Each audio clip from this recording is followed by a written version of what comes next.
சரி.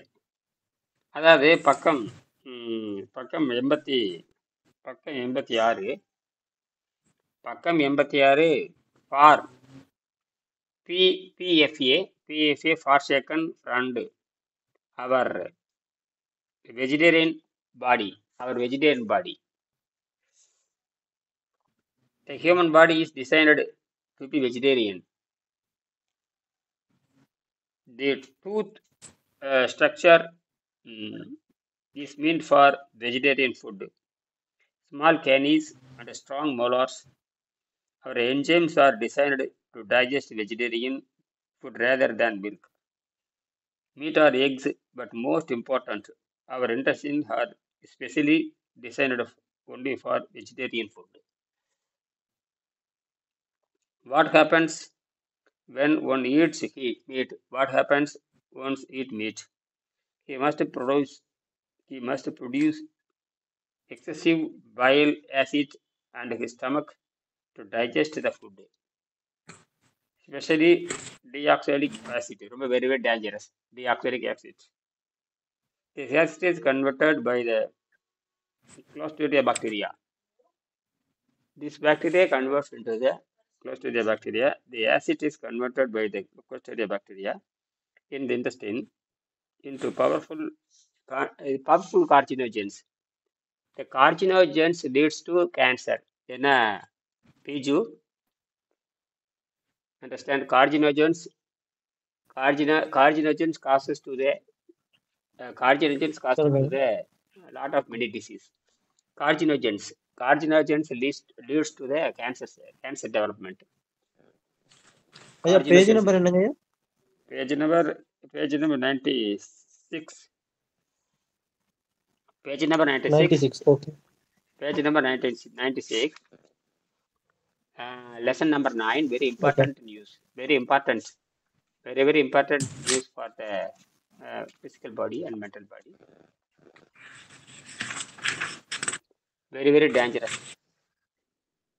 Milk also very, very dangerous. Milk, fat, egg, and milk, fat, egg, and wheat. இது சாப்பிடும் பொழுது என்ன milk also cannot digest to the body because we have no enzyme to digest the milk. Ordinary milk, ordinary cow milk or bullock milk or any kind of animal milk, we have no enzyme to digest the. According to the natural science, not Western science, according to the natural science, we have no enzyme or we have no chemical to digest the ordinary. This is natural science. We have teeth, light, flat teeth. We have no only tiger teeth and dog teeth. We have our body designed for the vegetarian. அவ்வளவுதான் இல்லை. What happened when one eat meal? He must produce deoxylic bile juice. Very, very dangerous. Deoxylic bile juice when you eat ordinary food. When you eat ordinary food, we have the bile juice. The bile juice from liver. The bile juice from liver. Very, very dangerous.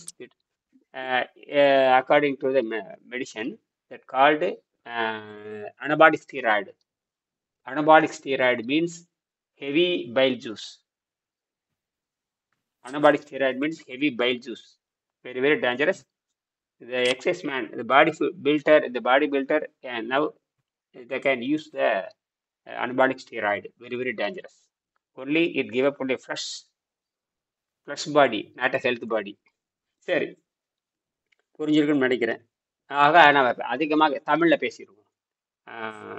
ஒரு மனிதன் நம்முடைய சைவ உடல் இயற்கை நம்ம சைவ உடலை படைச்சிருக்கிறது. மனித உடல் சைவ உணவிற்காக படைக்கப்பட்டிருக்கிறது. மனித உடல் அது இயற்கையாகவே நம்ம படைச்சிருச்சு. நாம் பிறக்கிறப்ப அசைவம். எல்லாரும் தெரியுமா? நம்ம பிறக்கிறப்ப என்னவா பிறக்கிறோம் தெரியுமா? என்ன பேஜ் நம்பர் இது? Page number 96. நம்ம பிறக்கிறப்ப என்ன உடலா பிறக்கிறோம்? அசைவ உடலா பிறக்கிறோம். அசைவ உடலா பிறக்கிறோம். ஆனா பல்லு எப்படி இருக்குது? பட்டையா இருக்கு. எங்க இயற்கை எப்படி பொடி வைக்குது பாருங்க. பல்லு பட்டையா இருக்கு. ஆனா பிறக்கிறப்ப அசைவ உடல். யார் என்ன பால் குடிக்கிறோம்? தாய்ப்பால் பிறக்கிற குடிக்கிறாங்க. தாய்ப்பால் குடிக்கிறப்ப என்ன பருவம்? அதுக்கு பேர் அசைவ பருவம்னு பேரு. அந்த தாய்ப்பால் சுரக்கிறதுக்கு மட்டும் அந்த நேரத்துல மட்டும் பாலை சுரக்கிறதுக்கான அந்த தீய கிருமி உற்பத்தி ஆகும். அந்த லெனின் ஒரு கிருமி உற்பத்தி ஆகும். தாய்ப்பால் குடிக்கிற நிறுத்தின உடனே அது வந்து சைவத்துக்கு மாறிடும். அப்போதான் சைவத்துக்கு சேஞ்ச் ஆகும், சைவத்துக்கு மாறும். இந்த தாய்ப்பால் குடிக்கிற பருவம் 1 வருஷம் 2 வருஷம் வச்சுக்கலாம். அதாவது அந்த டைம்ல மட்டும் அது விலங்கா இருக்கிறதுனால அந்த விலங்குக்கான ஜூஸ் அப்ப மட்டும்தான் சுரக்கும் வயிற்றுல. அதற்கப்புறம் தாய்ப்பால் நிறுத்தினதுக்கு அப்புறம் அது எதையுமே செரிக்காது. எந்த அசைவ செரிக்கிறதுக்கான தூண்டல் எங்க உடம்புல கிடையாது. இயற்கை அழகா என்ன பண்ண கார்னர் பண்ணி சாகடிக்குது. பிறக்கும் பொழுதே நம்ம ஜூஸ்ல சாப்பிட்ற மாதிரி இருந்ததுன்னா பரவாயில்ல. பிறக்கிறப்ப அசைவமா தான் பிறந்தோம். நம்ம புழுவா மாறுறப்போ அசைவத்துக்கு மாறிட்டோம். தாவரமா இருக்கிறப்போ பிறக்கிறப்ப தாவரமா இருக்கிறோம். 50 கோடி ஆண்டுக்கு முன்னாடி மனிதன் தாவரமா இருந்தான். அவன் புழுவா மாறப்ப அசைவம் மாறுறான். அதான் இந்த பிறக்கிறப்ப தாவரமா இருந்து புழுவா மாறப்ப நடக்க முடியுது. புழுவா மாறுறப்பதான் அடுத்த அறிவு வளருது. உள்ளறிவு, நான் சொல்றது எல்லாமே உள்ளறிவு தான். வெளியறிவுக்கு கருவிகள், வெளியே இருக்கிற எந்த கருவிகளும் அப்படியே அறுவை சிகிச்சை பண்ணி வெளியே எடுத்துடலாம். இப்ப கையை எடுத்துடலாம், கால் எடுத்துடலாம், எல்லாமே எடுத்துடலாம். எடுத்தாலும் மனிதன் உயிர் வாழ்ந்துட்டு தான் இருப்பான். நுரையீரல் வரைக்கும் எடுக்கலாம். நுரையீரலும் மூளையை மட்டும் விட்டுட்டு எதை வேணாலும். சொல்றது புரியுதா? எது எடுத்தாலும் உயிர் வாழலாம். அநேகமா நுரையீரலே இறப்பையும் தேவையில்லை, இறப்பையெல்லாம் வந்து அதிகப்படியான பொருள். அதனாலதான் அவன் கை வச்சுறான். இது வரைக்கும் நுரையீரலை வெளியே எடுத்து வச்சதாக வரலாறு இல்லை. நுரையீரலை எடுத்து குரலையோடு அறுத்து வைக்கணும். நுரையீரல் எடுத்து எடுக்கிறானா குரலையோடு இப்படி அறுத்து இப்படி கழட்டி வச்சா கோவிந்தா நேர வெங்கடாஜலபதி பார்க்கறதுக்கு போயிட வேண்டியதுதான். கும்பமேளால போய் இடம் போனாங்க, கும்பேஸ்வரனை பார்க்கறதுக்கு போன மாதிரி நேரா போயிட வேண்டியதுதான். எங்க போயிட வேண்டியதுதான்? இதுதான் பக்தி பார்க்க பண்ற அட்டகாசம். பக்தி வந்தா முக்தி போகுதுன்னு சொல்றது. அதாவது பக்தி வந்தா புத்தி போயிருன்னு சில பேர் சொல்லுவாங்க. பக்தி வந்தா புத்தி போயிருன்னு சொல்றது கரெக்டா தான் இருக்குது. அப்படிதான் சொல்லுவாங்க, பக்தி வந்தா புத்தி போயிரும். சரி, நீ ஏன் போகல? அடுத்தது சரி பக்தி ஒண்ணு பக்தி விட்டுட்டு இவனு சொல்றானு பாருங்க. பக்தி வந்து அப்படின்னா பக்தி விட்டு அடுத்ததுக்கு அப்புறம் கர்மத்துக்கு ஏன் போகல? இவனுங்களே சொல்ற மாட்டிக்குவானு. பக்தியை விடு அப்படின்றான். பக்தி விட்டு கர்மத்துக்கு ஏன் போகல? ஒரு வயலும் சிந்திக்கவே, இந்தியாவில் ஒருத்தனுமே சிந்திக்கல. அப்புறம் கர்மத்தை செஞ்சுட்டு இருக்கிற அடுத்தது கேட்கணும், ஏன்டா ஞானத்தை போகலன்னு கேட்கணும். ஞானத்தை செஞ்சுட்டு இருக்கிற பார்த்து ஏன்டா யோகத்தை போகலன்னு கேட்கல. எவனுமே கேட்க மாட்டானுங்க. இவன் மட்டும் பக்தியில இருந்தா அப்படி பெருசா இவன் கழிச்சிற மாதிரியும், இவன் பக்தியில் இருக்கிறவன்லாம் பெரிய தீமைவாதியும், பக்தி இல்லாதவன் நன்மைவாதிகள் அப்படியே கிடையாது. நீ அடுத்த நாளைக்கு நீ ஏன் போகல? நீ பக்தியில் இருக்கிறவன் நல்லவனும் கெட்டவனும் கிடையாது, பக்தி விட்டவன் நல்லவனும் கெட்டவன். எல்லாரும் திருட்டு பயலுக்குதான். பக்தி இல்லாதவனும் திருட்டு பயிரதான், பக்தி இருக்குன்னு திருட்டு பயிரதான். அல்லது 2 பேரும் நல்லவங்க தான், ஆனா அடுத்த நாளைக்கு போகணும். 2 பேரும் நல்லவர்கள் தான். அத மிக நல்லவனாகிறது எப்போது? பக்தியில இருக்கணும் நல்லவன் தான், பக்தி இல்லாதவனும் நல்லவன் தான். ஆனா அடுத்த நல்லவன், மிக நல்லவனுக்கு எப்ப போவேன்? ஃபாஸ்ட் சூப்பரா வண்டி கேட்கறேன், எனக்கு ஸ்லோவா போகுமா ஃபாஸ்டா போகும்னு கேட்கறீங்களா இல்லையா? இந்த ரயில் வேண்டாம், ஃபாஸ்ட் சூப்பர் ஃபாஸ்ட்ல போகலாம். அதே மாதிரிதான் அடுத்த ஃபாஸ்ட் என்ன? அது கேட்கறத விட்டு போட்டு இது ஸ்லோவா போகுது சொல்லிட்டே இருந்தா ஏமாத்திட்டு இருக்கிறியா? இப்படித்தான் எல்லாரும் ஏமாத்துறது. நம்மள ஒருத்தர் தமிழ் சொல்லி ஏமாத்திட்டு இருப்பான், ஒருத்தர் சமஸ்கிருதம் சொல்லி ஏமாத்திட்டு இருப்பான். ஒருத்தர் தமிழ் சொல்லிட்டு உலகத்தை ஏமாத்திட்டு இருப்பான், ஒருத்தர் சமஸ்கிருதம் சொல்லிட்டு ஏமாத்திட்டு இருப்பான். அதுவும் குட்டிச்சவரு, இதுவும் குட்டிச்சவரு. என்னடா கண்டுபிடிச்சினா எல்லாம் கிடையாது, ஒன்னும் கண்டுபிடிக்கல. கண்டுபிடிச்சு கொடு நீ. இப்ப புதுசா சொல்றீங்களே, கண்டுபிடிச்சு கொடு. பிரச்சனைக்கு தீர்வு காண்றதுக்கு தமிழ் கண்டுபிடிச்சு கொடுக்குது. உலகத்துல பிரச்சனைக்கு தீர்வு காண்பதற்கு தமிழ் மட்டும் தானே கண்டுபிடிச்சு கொடுக்குது. சோத்து பிண்டைகள் யாராவது தமிழ் சோறு வேண்டான்னு சொல்லுது, தமிழ் சோறு வேண்டான்னு சொல்லுது. இங்க உலகத்துல எந்த முடியாது சோறு வேண்டான்னு சொல்லுமா? அது எப்படி சோறு வேண்டான்னு யாரு? சோறு வேண்டான்னு தமிழ் எழுதி வச்சிருக்கிறாங்க. சோறு விஷம்னு எழுதி வச்சிருக்காங்க, சோறு நஞ்சுன்னு எழுதி வச்சிருக்கிறான்.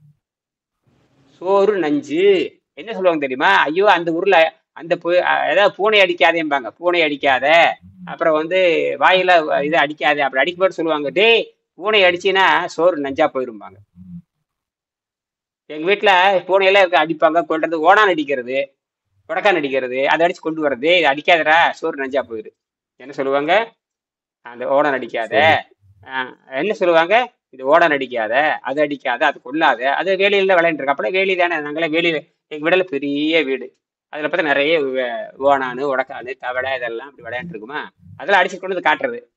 எங்க அடிச்சுட்டு வந்து காட்டும்போது எங்க பாட்டி சத்தம் போடு, அதெல்லாம் கொல்லக்கூடாதுடா, சாப்பாடு நஞ்சா போயிருங்க. சாப்பாடு நஞ்சுங்கிறது மறைமுகமா சொல்லிட்டு இருக்கிறாங்க. எங்கேயாவது கேள்விப்பட்டிருக்கிறீங்களா? அப்புறம் இன்னொருத்தர் சொல்லுவாங்க, அது மேல ஒண்ணு கடிக்காத, இது மேல ஒண்ணு கடிக்காத. யாராவது ஒரு நாய் படுத்துதுன்னா விளையாட்டா இருக்க ஒண்ணு கடிக்கிறது. அப்ப தாத்தா சொல்லுவாரு, நாய் மேல ஒண்ணு கடிக்க கூடாது, சாப்பிட்டா சோறு நஞ்சா போயிடும். நாய் மேல ஒண்ணு கடிச்சா என்ன சொல்லுவாங்க, பெற்றோர்கள் என்ன சொல்லுவாங்க, சோறு நஞ்சா போயிடும். என்னது, சோறு சோறு நஞ்சா. நஞ்சா போயிடும். இந்த மாதிரி ஏதாவது உங்க கிராமத்துல சொல்லியிருக்காங்களா?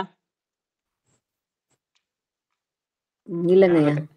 கிராமத்துல எங்க கிராமத்துல இருக்குதே, பிஜி கிராமத்துல இருக்கும்னு நினைக்கிறேன். பிஜி கிராமத்துல நிறைய இருக்கும். அவங்க தாங்க பழத்தை சுட்டு கொடுக்குறாங்க. பழத்தை சுட்டு வேவிச்சு கொடுக்கறது அவங்க ஒண்ணுதான். அவங்க தான் உலகத்துக்கு முதல் உதாரணம் நேச்சுரோபதியில. இந்த முண்டங்கள் வந்து சோத்தை கொடுத்துட்டு இருக்குது. பழத்தை பழத்தை குழந்தைகளுக்கு, பல்லு முளைச்ச குழந்தைகளுக்கு இது நேந்திரம் பழத்தை சுட்டு கொடுக்குறாங்களா இல்லையா கேரளாவுல?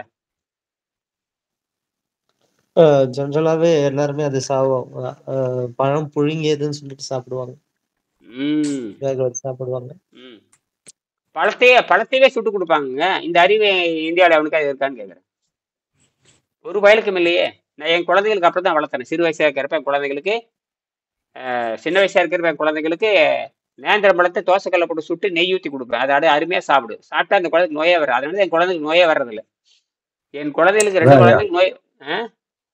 அவையார் சொல்லி இருக்கிறாரு, சுட்ட பழம் வேண்டுமா சுடாத பழம் வேண்டுமா. அப்ப சுட்ட பழம் சுடாத பழம் அது சரிதான். அது அந்த இடத்துல வந்து என்ன கேட்டு, சுட்ட பழம்னா என்ன அர்த்தம், கை எடுத்து சுடுவா, இப்படி ஃபூஃபுன்னு ஊதுறப்போ சுடும் பொழுது அது என்ன ஊதிக்கும் பொழுது அந்த சிலடையே சொல்றது பயங்கரமான அறிவு அது. அப்ப வந்து என்ன சுட்ட பழம் சுடா பழம், ஆமா நீ ஊதுனீங்கல்ல சுட்ட பழம், ஊதாத கூட சுடா பழம், ஓ எனக்கே புத்தி சொல்றேன் அப்படிங்கிற மாதிரி. அந்த மாதிரி தான் அதை நீ வாழ்க்கையில பொருத்தி பார்க்கணும். ஆக இன்னைக்கே வந்து பழத்தை வேக வைத்து கொடுக்க சொல்றேன். அதாவது பல்லு முளைச்சதுக்கு அப்புறம் அருணாள் என்ன சொல்றான்னு கேட்டீங்கன்னா, பல்லு முளைச்சதுக்கு அப்புறம் நீங்க வந்து உடனடியாக பழச்சாருக்கு பாருங்க, பழச்சாருமா உடனே காலையில் எழுந்திரிச்சு போய் எலுமிச்சை பழத்தை புழிஞ்சு, பாண்டிச்சேரியில் உட்காந்துருக்கிறேன், ஓசியில ஃப்ரிட்ஜ் இருக்குது, ஓசியில எலுமிச்சை ஜார் இருக்குது, ஓசியில எல்லாம் ஓசி தான், கம்ப்ளீட் ஓசி. அது பெரிய பணக்கார விடுதலை தங்கி இருக்கிறேன், பிரான்ஸ்கார விடுதலை தங்கி இருக்கேன், சாதாரண விடுதலை இல்லை. இப்போ பயங்கர டைட் செக்யூரிட்டி, பயங்கர செக்யூரிட்டி போட்டாச்சு, இரும்பு கேட்டு போட்டிருக்குது, யார் கொசு கூட உள்ள நுழைய முடியாது, இரும்பு கேட்டு. அப்படி உட்காந்துருக்க ஜாலி, ஏசியில உட்காந்துருக்குற அப்படி ஜாலியா. சரி, அது கதையை இருக்கட்டும். அப்போ இதெல்லாம் வந்து சோறு நஞ்சா போகும். இன்னொன்னு சொல்லுவாங்க தெரியுங்களா, அரிசி சாப்பிட்டா காமால வரும்னு சொல்லுவாங்க, தெரியுமா உங்களுக்கு? அரிசி சாப்பிட்டா என்ன தெரியாதுங்கிறீங்க, இப்படி சொன்ன மாதர் குலத்தினுடைய திலகமா இருந்துட்டு அரிசி சாப்பிட்டா காமால வரும்னு பாட்டி வைத்தியத்தை சொல்லலையான்னு கேக்குறேன். யார் சொல்லுங்க, உங்க கிராமத்துல அரிசி சாப்பிட்டா காமால வரும் அப்படின்னு உங்க கிராமத்துல கிடையவே கிடையாது, சத்தியமா சொல்லியிருப்பாங்க, வேற மொழியில சொல்லியிருப்பாங்க. அரிசி அங்கெல்லாம் அந்த காலத்துல பாத்தீங்கன்னா அரிசி ஊற வச்சு பையில போட்டு போவோம். அரிசி ஊற வச்சுட்டு பையில போட்டுட்டு திருடி திங்கிறது. எப்படி சொல்லுங்க, உங்க கிராமத்துல பழமொழி இருக்கா? அரிசியை பத்தி ஏதாவது பழமொழி இருந்தா சொல்லுங்க. இருக்கு, நிறைய இருக்கு அரிசியை பத்தி. அரிசி சாப்பிட்டா காமால வரும்னு எழுதி வச்சிருக்காங்க, தமிழ்ல இருக்கு. சரி, அரிசி பசையா மாத்தலாம் தெரியுமா? அரிசி பசையா மாத்தலாம் தெரியுமா? பதிலே இல்லை.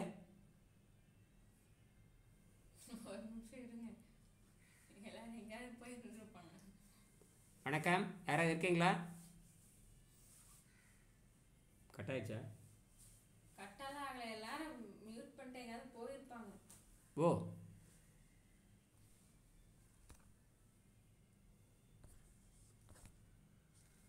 எங்கடா போச்சு?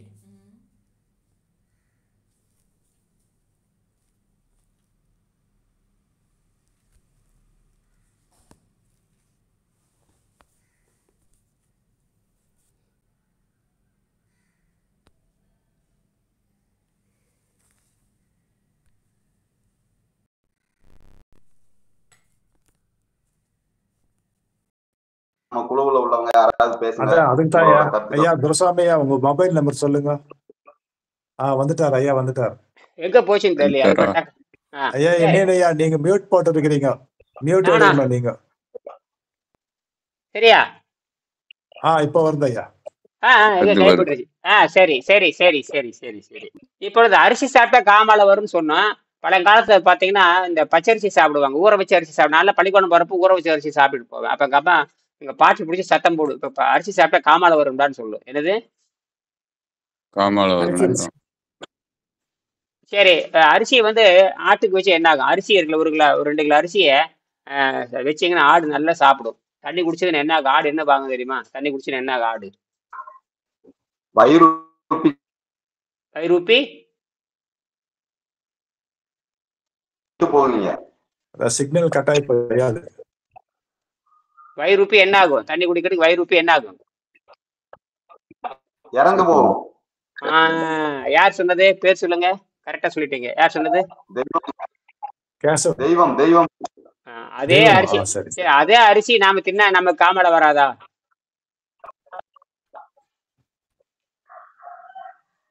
வருங்க. அதனாலதான் கடையும் கண்ணிகள் கெட்டு போகுது. ஏன் அரிசி இருக்கிறவங்களுக்குள்ள ஏன் கடையும் கெட்டு போகுது, கண்ணிகள் கெட்டு போகுதுன்னா காமால வர்றதுக்கு முன்னாடி அவங்களுக்கு என்ன வந்துருக்கு? யாருதான் சரியா வேலை செய்ய மாட்டேங்குது. பரவாயில்ல, யாருது வேலை செய்யல, என்றது வேலை செய்யலையா? அதுதான் விஷயம். சரி, இப்ப அரிசி சோத்துக்கு இந்த கெடுதல்னா இறைச்சி சாப்பிட்டா என்ன ஆகுன்னு நம்ம படிக்க போறோம். அரிசி சோறு நம்ம ஜீரணிக்க முடியாது. அரிசிங்கிறது ஒரு பசை. அரிசி பசைய மாத்தலாம். தெரியுமா உங்களுக்கு? அரிசியை வந்து பசைய மாத்தலாம். சொல்லுங்க, எப்படி அரிசியை பசைய மாத்தலாம்? வணக்கம்.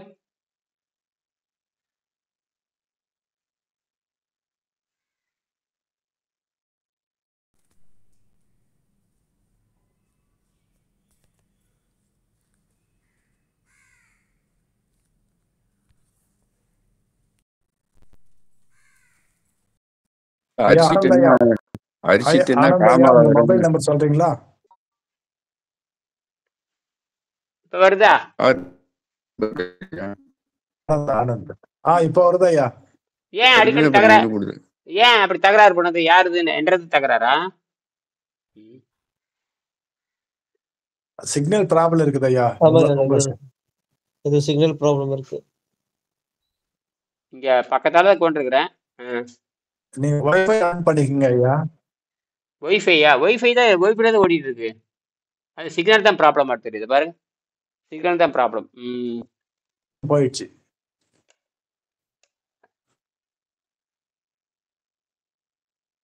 இப்போ சிக்னல் தான் ப்ராப்ளம். இப்ப சிக்னலா?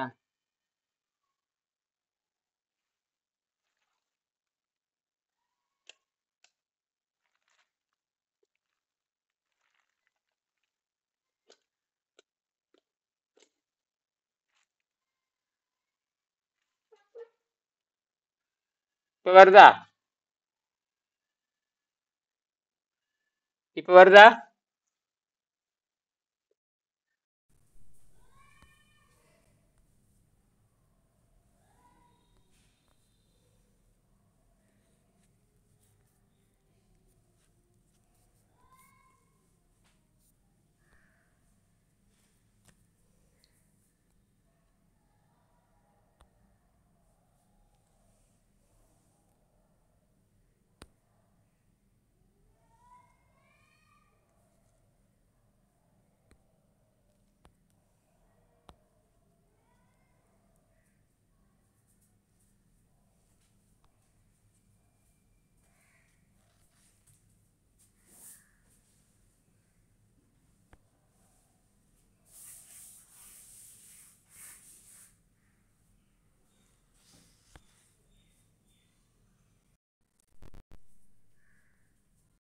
ரெண்டு நேரம் உணவு மாதிரிதான் எடுத்துட்டு இருந்தேன். அதாவது காலையில ஒரு 10 மணிக்கு கடலை பொரி அந்த மாதிரி.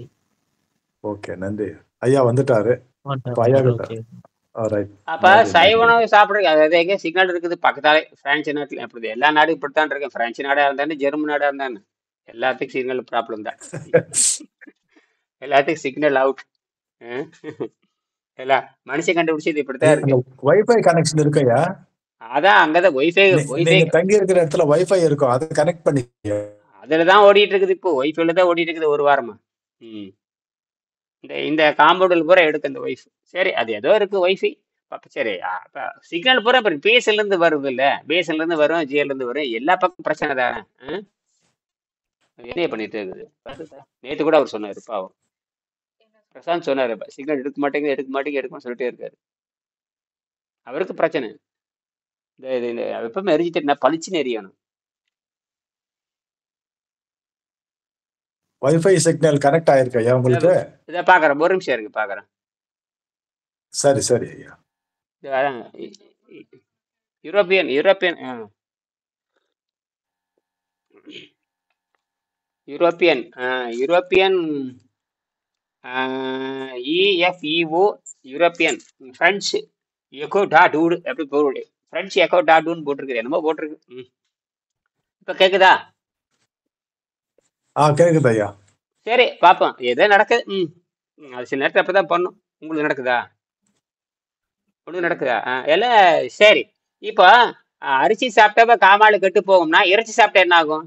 இந்த அரிசி சாப்பிட்டா காமாலை வரும்னு சொல்ற அறிவியல் உடம்புல, நான் சொல்றது உடம்புல என்ன நடக்குதுன்னு தான் பேசுறோம். நம்ம வந்து நல்லதா கெட்டதாங்கிறத விட உடம்புல என்ன பண்ணுது அதான் கேள்வி. ஆனா நமக்கு தெரியும், பீடி குடிச்சா கணையம் கெட்டு போகும், பீடி குடிச்சா கடல் கெட்டு போகும்னு நல்லா தெரியும். ஆனா மனசு அது விடுதா? மனசு விடுதான்னு கேக்குறேன். இல்லைங்க, மனசு அதே இட்லி ஆசை அப்படித்தான். இட்லிங்கிறது இப்ப கண்டுபிடிச்சதுதான். இட்லிங்கிறது சிவனே இட்லி சாப்பிட்டான்னு சொல்லுது. சிவன் சிவன் சிவன் சிவன்கிற யோகி வந்து இட்லிக்காக கூலி வேலை செஞ்சான்னு சொல்லுது. இட்லிக்காக இட்லி புட்டு புட்டு புட்டு அப்படின்னு ஒரு புராண கதை சொல்லுது. நான் பேசுறது கேக்குதா? பிரச்சனை இருக்க மாதிரி தெரியுது. பேசுறது கேக்குதா?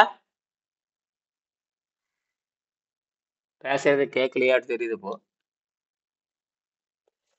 ஹலோ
கீரை இல்ல முட்டைக்கோஸ் பொரியல், பீட்ரூட் பொரியல், டெய்லியும் bread chapati toast daily- with ஆமா ஆமா இல்லைன்னா பிரெட் டோஸ்ட், ஓ சப்பாத்தி ரெண்டு பிரெட், ரெண்டு ஸ்லைஸ் பிரெட் என்னுடைய சாப்பிட்டோம். நான் அதே தான் ஃபாலோ பண்ணேன். சரி. ஐயா சரி வந்துட்டாரு. ஏதோ விட்டு விட்டு எடுக்குது, ஏதோ ஒரு பிரச்சனை எனக்கு தலைய அதே ஓடுது, எப்படியோ ஓடுது பாக்கு. அது எதோ பிரச்சனையில ஓடிட்டு இருக்குது. உங்களை நீங்க பேசலாம், இன்னும் உங்களுக்கு 7 மணி வரைக்கும் பேசுறேன். சரி இப்ப நான் பாரு மறுபடியும் போயிடுச்சு, மறுபடியும் போய்விட்டது. இல்ல இல்ல அது வந்துட்டு அது பிரெட் வந்துட்டு ஒரு ஸ்லேஸ் 2 ஸ்லேஸ் தான் எடுக்க சொல்றாரு ஐயா. அவ்வளவுதான், ஜாஸ்தி கிடையாது. அந்த கீரைக்காக அந்த பசியை அடக்கிறதுக்கு தான் அந்த பிரெட் எடுக்க சொல்றாரு ஐயா. காய்கறி சாப்பிடும்போது வெறும் பிரெட் எடுக்கணும்னா அப்படியே அடங்கிடுது. அந்த பிரெட்டுக்கு அந்த ஆயில் போட்டு ரோஸ்ட் பண்ணி சாப்பிட்டப்ப அந்த பசி அடைக்கிறது. அதனால நம்மளுக்கு மலச்சிக்கல் வராது இருக்கும் அப்படின்றாரு ஐயா. அதுதான் பிரெட் வந்து மலச்சிக்கலுக்கு நல்லதா? அது திங்கருக்கு நல்லது. பசி அடக்கி இல்ல பிரெட் வந்து திங்கிறதுக்கு மைதால தானே பண்றாங்க. அது ஆக்சுவலா மலச்சிக்கல் வரும்னு சொல்றாங்க இல்லையா? மைதால அதெல்லாம் தான் விட்டாதீங்க. பண்றாங்க. அதெல்லாம் விட்டுருங்க. அதெல்லாம் வடன்னு ஆமா விட்டு சொல்லுங்க. சொல்றாங்க. செஞ்சு பார்த்துட்டு சொல்லுங்க. செஞ்சு பார்த்துட்டு சொல்லுங்க. செஞ்சு பார்த்துட்டு சொல்லுங்க. அதெல்லாம் அந்த கற்பனையில தூக்கி எறிஞ்சிட்டு காய்கறி வைக்கிறோம். காய்கறி வைக்கிறப்ப வாய் ருசிக்காக, வாய் கொழுப்புக்காக பிரெட் வைக்கிறது. வாய் கொழுப்புக்காக பிரெட் வைக்கிறது. குழப்பாதீங்க. எல்லாம் குழப்பிடுறேன். அது வந்து காய்கறி வைத்துக்கொண்டு இது ஏன் கொழுப்பா? வாய் கொழுப்புக்காக திங்கிறதுங்க. மனதை மனதை கீரை சாப்பிடறதுக்கு பதிலா ரெட் பிரெட் ஆகட்டும் சப்பாத்தி ஆகட்டும் எடுத்துக்கிறது வந்துட்டு வாய்க்கு ருசி கொடுக்கறதுக்கு தான். கொஞ்சோண்டு மனதை ஏமாத்துறது. ஆ, மனதை ஏமாத்துறதுக்கு. ஆ. நம்ம டெய்லி பொரியல் அரிசி மட்டுமே சாதம் சாப்பிட்டாலே ஓகே தான். வெஜிடபிள் மட்டும் சாப்பிட்டாலே ஓகே தான். உருளைக்கீரை சாப்பிடலாம், காய் சாப்பிடலாம். ஆனா நம்ம அரிசி சாதம் சாப்பிட்டு பழக்கம் ஆகிறதுனால அதுக்கு ஏமாத்துறதுக்கு தான் இந்த ஒரு பிரெட் பீஸை அரிசி வந்துட்டு எண்ணெயில அரிசி ரோஸ்ட் பண்ணி அரிசி நெய்லயோ ரோஸ்ட் பண்ணி சாப்பிட சொல்றாரு. அரிசி சாதம் அல்ல, அரிசி சோறு. அரிசி சோறுன்னு சொல்லணும். அரிசி சாதம் சொன்னா அரிசி பொருள் சோறு. தப்பா. சோறுனா சோர்வு உண்டாக்குன்னு அர்த்தம். சோறு சோர்வை உண்டாக்கும். யாரு சாதம்னு யாரோ சோறு முண்டங்கள் சொல்றாங்க. அர்த்தத்தை மாத்தக்கூடாது. சோறு, அது பேரு சோறு. சோறுனா பசைன்னு அர்த்தம். சோறுனா பசை. பசி. சாதம்னா முண்டங்கள் சொல்றது. சாதம்னா அறிவுகட்ட முண்டங்கள் சொல்றது. என்னது? அதானே அறிவுகட்ட முண்டங்கள் சொல்லுவாங்க. நான் என்ன சொல்லுவேன்னா அறிவியலாவே பேசினேன். அரிசி சோறாக மாறும் அப்படின்னு சொல்லணும். சோறுனா பசைன்னு அர்த்தம். சோறுனா பசை. அரிசி அரிசி பசை அரிசி பசை தானே ஒட்டுவாங்க. நம்ம காகித ஒட்ட வைக்கிறதுக்கு அரிசி பசை தானே ஒட்டுவோம். அதுக்கு பேரு சோத்து பசைன்னு பேரு. என்ன பசை? சோத்து பசை. சரி, இப்ப நம்ம அரிசி சாப்பிட்டா காமால வரும்னா இறைச்சி சாப்பிட்டா என்ன ஆகுன்னு பார்க்கலாமா? அதாவது மனித உடல் சைவ உணவிற்காக படைக்கப்பட்டிருக்கிறது. நாம் பற்கள் அப்ப நம்ம பிறக்கிறப்ப அசைவமா இருக்கிறோம். சைவத்துக்கு மாறுவதற்கு இடம் இருக்கிறது. பிறக்கிறப்ப அசைவம், சைவத்துக்கு மாறுவதற்கு இடம் இருக்கிறது. 97ஆம் பக்கம். உணவிற்கு தகுந்தபடி அமைக்கப்பட்டுள்ளது. சிறிய பற்களும் உறுதியான ஈறுகளும் நம்முடைய ஜீரணர்கள் சைவ உணவுகளை ஜீரணம் செய்ய தகுந்தபடி அமைந்துள்ளன. அதாவது நம்ம பல்லு அமைப்பு இதெல்லாம் வந்து சைவ உணவை சீரணம் பண்ணுவதற்காக அமைக்கப்பட்டிருக்கிறது. யார் அமைச்சாங்க? நமக்கு யார் அமைச்சது? நமக்கு அமைச்சு கொடுத்தது யாரு? இயற்கை அமைச்சு கொடுத்தது. யார் அமைச்சு கொடுத்தாங்க?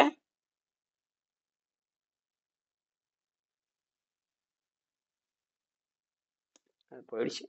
இன்னைக்கு அவ்வளவுதான்.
நல்லா ஆக்டிவா தான் இருக்கேன். எப்போ இருக்கிற மாதிரி.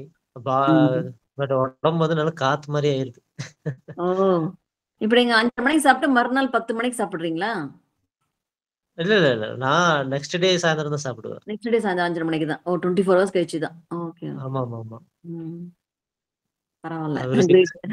அப்ப அவர் என்ன பண்றாருன்னா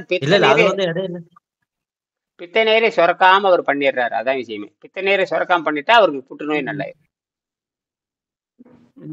பித்த நீரை சுரக்காம செய்து விடுகிறார். பித்த நீரை மட்டும் அல்ல, பித்த நீருக்கு 2 இந்த புளிப்பு நீரையும் சுரக்காம செய்து விடுகிறார்.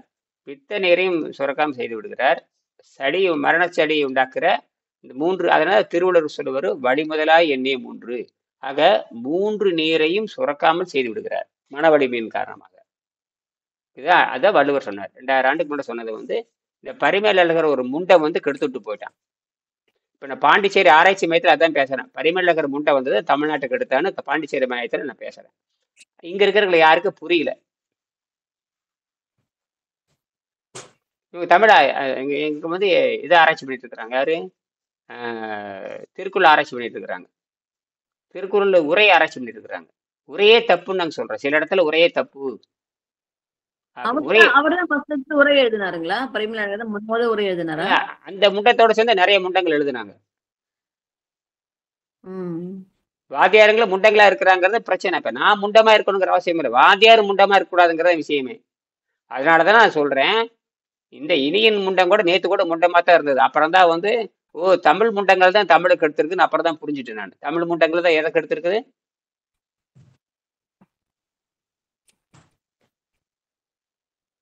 தமிழ் முண்டங்கள் தான் தமிழை கெடுத்திருக்கிறது நான் சொல்ல வர்றேன்.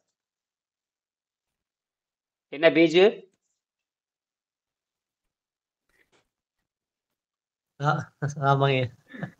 அப்படி நான் சொல்றேங்க, தாய்மொழி தமிழா இருக்கு. நான் சொல்றேன், என்னை கெடுத்தவனே தமிழ் தாங்கிறேன். என்னை கெடுத்தவன் தமிழ் உண்மையாத்தான் இருக்கு. தமிழ் உண்மையாத்தான் இருக்கு. பொழிப்புரை தப்பா எழுதிட்டான். அதான் விஷயமே.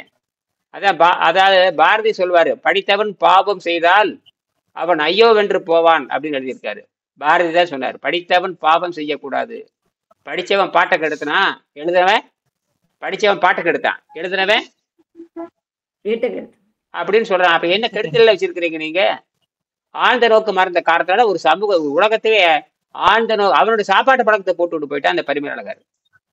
அதாவது பரிமளகர் அவர் சரியா எழுதியிருக்கலாம். இருக்கிற உரையிலே வந்து சிறந்த உரைன்னு பரிமளகர் உரைன்னு சொல்லுவாங்க. ஆனால் சில இடத்துல ஆழ்ந்த நோக்க மறந்த காரணத்தினால் தப்பா எழுதிட்டாரு. ஆழ்ந்த நோக்க மறந்த காரணத்தினால். நல்ல வேளையாக திருக்குறள் மூலத்தை யாரும் திருத்தவில்லை. திருக்குறள் மூலத்தை யாரும் திருத்தவில்லை. அது தப்பிச்சு வந்து வெங்கடேசன் கைக்கு போயிடுச்சு. 2000 ஆண்டு கழிச்சு யாருக்கிட்ட போயிடுச்சு? வெங்கடேசன் கைலுக்கு போயிடுச்சு. 2000 ஆண்டுக்கு அப்புறம் வெங்கடேஷ் கைலுக்கு போய் அந்த குறிப்பிட்ட ஒரு 10-15 குறள் என்ன தப்புக்குன்னு கண்டுபிடிச்சு மாத்திட்டாரு. மாற்றும் பொழுது சரியா வந்துருச்சு. அப்ப உரையாசிரியர்கள் தவறு செய்த காரணத்தினால், உலகத்துக்கு நீதி சொல்றதான் திருக்குறள். அந்த உலகத்துக்கே நீதி சொல்ற திருக்குறள் வந்து உரை தப்பா போனங்காட்டி என்னுடைய சமூகம்னா உலக சமூகம், என்னுடைய சமூகம் கெட்டு போச்சுன்னா யாரு? என்னுடைய சமூகம் கெட்டு போச்சுன்னா யார் குறிக்குது? மனித இனம். அதுக்குத்தான் எழுதப்பட்டது. சில புராணங்கள்லாம் வந்து அந்த சாதிக்குதும்பா, இன்னொரு புராணத்தை கட்ட இந்த சாதிக்கும்பா, இன்னொரு புராணத்தை கட்ட இந்த சாமியத்துக்கும்பா. ஆனால் திருவள்ளுவர் மட்டும்தான் மனித குலத்துக்காக எழுதினார். அது என்ன மனித குலம்னா என்ன? குமரி கண்டத்தில் இருக்கிறது மனித குலம் தான், ஆப்பிரிக்கா கண்டத்தில் இருக்கிறது மனித குலம் தான், அண்டார்டிகா கண்டத்தில் இருக்கிறது மனித குலம் தான். மனித குலத்திற்காகத்தான் எழுதப்பட்டது. அந்த நல்ல வேளையாக அது ஐரோப்பிய சித்தாந்தி ஒருத்தர் கண்டுபிடிச்சான். இதை வந்து ஐரோப்பியர் ஒருத்தர் கண்டுபிடிச்சான். இப்ப ஐரோப்பிய சித்தாந்தமும் தமிழ் சித்தாந்தமும் ஒன்று சேர்ந்துதான் உலகத்தை காப்பாற்றுகிறது. என்னன்றி கொண்டாருக்கும் உய்வுண்டா உய்வுகளை செய்ய வேண்டிய மகன் இருக்கு. இப்ப நம்ம யூரோப்பியன் இல்லை, அப்படி ஐரோப்பியர் ஒருத்தர் இல்லை அப்படின்னா இனியன் இப்ப கிடையாது. ஐரோப்பியன் ஒருத்தர் பிறந்து உணவுக்கும் ஆரோக்கியத்துக்கும் சம்மந்தம் இல்லை. ஐரோப்பியக்காரன் நான் எப்படி தமிழ் படித்தவன் தமிழை நாசம் பண்ணான்னு சொல்ற மாதிரி ஐரோப்பியர்கள் ஐரோப்பிய நாட்டை கெடுத்தார்கள் ஒருத்தர் சொல்றாரு. அவர் தான் அர்னால்டு கிரீட். ஐரோப்பிய நாட்டு சித்தாந்தம் தப்புன்னு எழுதுறவன் இவர் தான். ஐரோப்பிய நாட்டு சித்தாந்தம் தவறுன்னு சொன்னவர் ஐரோப்பியர். நான் சொல்றேன் தமிழ் சித்தாந்தத்தை கெடுத்தவனுக்கும் தமிழர்கள்ங்கிறேன் நான். இதுல யாரையும் சொல்லி குற்றம் இல்லை. இப்ப புரியுதா? இதுதான் எப்பொருள் யார் யாரை கேட்பனும் அப்பொருள். அதாவது மூலம் சரியாக இருக்கிறது, பொழிப்புரை தப்பாக இருக்கிறது. உன்னுடைய பழக்க வழக்கத்தை திணிக்க கூடாது. இங்க பிரெஞ்சு ஆராய்ச்சி மையத்துல இது 200 ஆண்டு இருக்கிற ஆராய்ச்சி மையம். பிரெஞ்சுக்கார எப்ப பிடிச்சாலும் அப்புறம் ஆராய்ச்சி மையம் இருக்கு பாருங்க. கட்டணமா பிரம்மாண்டமா இருக்கு. நான் படுக்கிறத ஈட்டி கட்டல் தான் படுத்து தூங்கிட்டு இருக்கிறேன் 2 நாளா. இந்த கட்டல்ல தூங்கிட்டு இருக்கிறேன். ஈட்டி கட்டல் ரோஸ்வுட். எந்த கட்டல் தூங்கிட்டு இருக்கிற? ஜமீன்தார்கள் அந்த காலத்தை தூங்குவாங்க தெரியுமா உங்களுக்கு? சந்தர கட்டல ஈட்டி கட்டல தூங்கிட்டு இருக்கிறேன். இந்த கட்டலோட விலை இன்னைக்கு 1 லட்சம் ரூபாய்க்கு மேல இருக்கும். இது இந்த கட்டல் செய்தே கிட்டத்தட்ட 200 ஆண்டு இருக்கும். அவ்வளவு அழகிய வேலைப்பாடு. என்னது? என்ன பேச மாட்டேங்கிறீங்க? அவ்வளவு அழகிய வேலைப்பாடு. நான் 2 நாளைக்கு இருக்க போறேன். அது 2 நாளைக்கு 5 நாளை தூங்கிடுறேன். ஈட்டி கட்டல்ல படுத்து தூங்கிட்டு இருக்கிறேன். அது எத்தனை நாளைக்குங்கிற? நாளைக்கு ஓடிடுவேன். இன்னையோட வகுப்பு முடிய போகுது, நாளைக்கு கூடியிரு. இதெல்லாம் நிரந்தரம் இல்லை, எதுவுமே நிரந்தரம் இல்லை. தங்க ஸ்பூன்ல சாப்பிட்டா மட்டும் பெரிய நீ கழட்டிடுவேன்னு கேட்கற. ஒரு வெங்காயம் ஆகுது. தங்க ஸ்பூன்ல சாப்பிட்டாலும் மலமாத்தான் போகுது, தகர ஸ்பூன் சாப்பிட்டாலும் அது மலமாத்தான் போகுது. என்னது எல்லாம் மலமா தான் போகுது ஐயா. அப்புறம் என்ன தங்க ஸ்பூன் என்ன, அப்புறம் தகர ஸ்பூன் என்ன? சரி, அப்படி என்றால் அவர் ஏராளமான, அதாவது ஜீரணம் செய்ய தகுந்தபடி அமைந்துள்ளன. பால், மாமிசம், முட்டை ஆகிய வகைகளை அல்ல. பால், முட்டை, மாமிச வகைகளை சீரணம் பண்ணுவதற்காக இயற்கை அமைக்கப்படலைங்கிறத விஷயமே. அப்ப நாம் சைவ உணவை செரிப்பதற்காகத்தான் நம்மளுடைய உடல் அமைப்பு, குடல் அமைப்பெல்லாம் இருக்கிறது என்று அங்க சொல்ல வேண்டும். பால், முட்டை, அசைவம் இதெல்லாம் அதுக்காக நம்ம உடம்பு கிடையாது. அதெல்லாம் சிங்கம், புலி, கரடி, அதெல்லாம் இது சிங்கம், புலி, நாய், பூனை இதெல்லாம். ஆமா, அதுக்காக தான் அது பல்லு கில்லு அப்படி இருக்கும். அது ரெண்டாவது வந்து பாத்தீங்கன்னா அது சாப்பிட்டு அது இறைச்சி விலங்குகள் பார்த்தீங்கன்னா சாப்பிட்டுச்சுன்னா உடலை விட்டு நீங்காத வரை உணவு எடுத்துக்கொள்ளாது. எதை விட்டு நீங்காத வரை? இந்த சாப்பிட்ட உணவு விட்டு நீங்காத வரை. ஏன்னா நீங்குச்சுன்னா அது மரணம் வந்துடுறதுக்கு. அந்த நீங்காம சாப்பிட்டுச்சுன்னா அந்த சிங்கம் இறந்துடும். நாம வந்து அப்படி நாம வந்து மனதால் நடப்பக்கூடியவங்க. அதெல்லாம் பாத்தீங்கன்னா பழக்கத்தால் நடக்கக்கூடிய, அதாவது பழக்க வழக்கத்தில் நடக்கக்கூடியது. எது? விலங்கெல்லாம் பார்த்தீங்கன்னா உடலை அடிப்படையாக கொண்டது. உடலை உடல் என்ன சொல்லுது அதை புரிஞ்சுட்டு அது வேலை செய்யும். அப்போ ஒரு மானை வேட்டையாடிச்சுன்னா, மானோ ஏதோ அது பழக்கத்துல வேட்டையாடிச்சுன்னா, நான் சொல்றது அசைவ விலங்குகள் சாப்பிட்டுச்சுன்னா வயிற்றை விட்டு புழுக்க வெளியே போயிடணும். அது சாப்பிட்றது உடலை விட்டு சீக்கிரம் வெளியே போயிடணும். நம்மளுக்கு பார்த்தீங்கன்னா 33 அடி இருக்கு, அதுக்கு ரொம்ப ஷார்ட், சீக்கிரம் வெளியே போயிடும். ஆனாலும் கூட அது சாப்பிட்டுச்சுன்னா அப்படியே மயக்கம் போட்டு விழுந்துரும், அப்படியே படுத்து கிடக்கும். அந்த ஜீரணமாகி உடலை விட்டு வெளியே போற வரைக்கும் மயக்கத்திலே கிடக்கும். எந்த சிங்கத்துக்கு எந்த விலங்கு கிட்ட போக, சிங்கம், புலி இதெல்லாமே கொடூர விலங்கு பக்கத்துல, எந்த சாதாரண சைவம் சாப்பிட்ற எந்த விலங்கு கிட்ட போகாது. எந்த விலங்கும். ரெண்டாவது, அது உணவு சாப்பிட்டோம்னா மொத்த உணவு சாப்பிட்டுச்சுன்னா அத்தனை வீரியம் அதுக்கு போயிடும். உணவு சாப்பிட்டதுக்கு அப்புறம் சிங்கத்தோட வீரியம் அப்படியே போயிடும், அப்படியே மயங்கியே கிடக்கும். நீ போய் அடிச்சா கூட எந்திரிக்காது. ஏன் எந்திரிக்காதுன்னா அந்த உணவு விஷமா மாதிரி அந்த படுக்க வச்சிடும். உணவு விஷமா மாதிரி அதை படுக்க வச்சிரும். ஒன்றும் இல்லை, பாம்பு வந்து இறை எடுத்துருச்சுன்னா அப்படியே செத்தே கிடக்கும், அப்படியே கிடக்கும். இறை எடுத்த பாம்பு நகரவே நகராது. என்னது?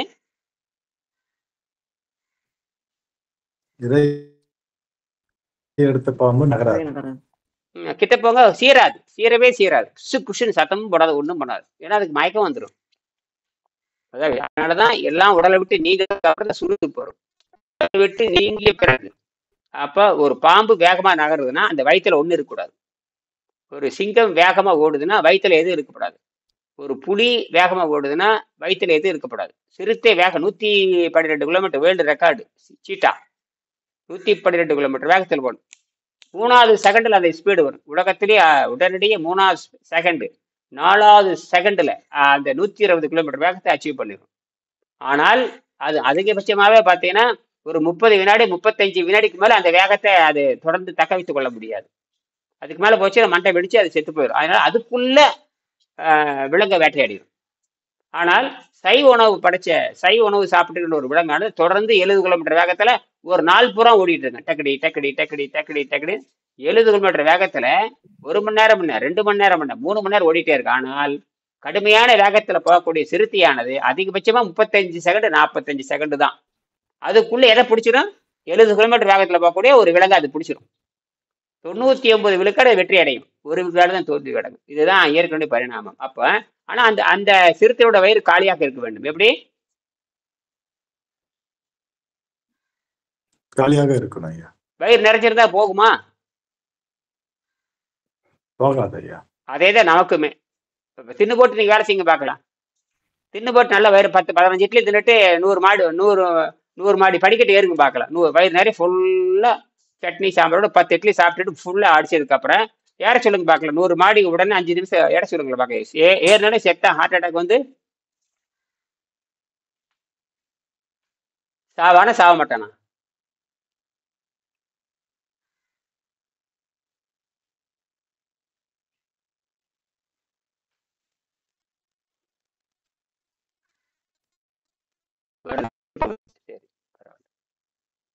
பதில் சொல்லுங்க. அடுத்தது போலாமா? கேக்குதா?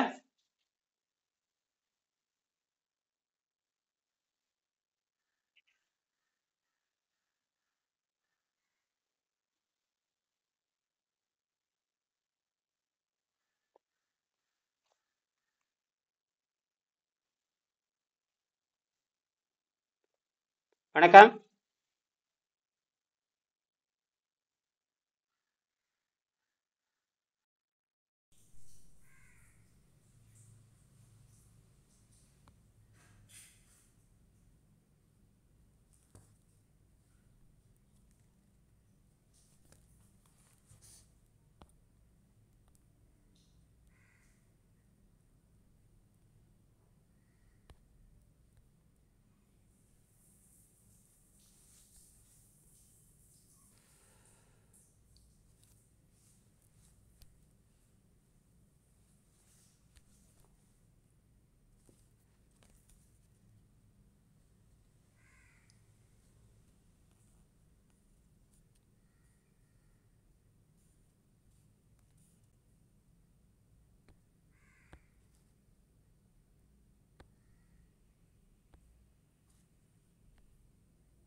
அது பயிற்சி எடுக்கணும்னா இன்னும் தனிமையான சூழ்நிலை வேணும் ஐயா.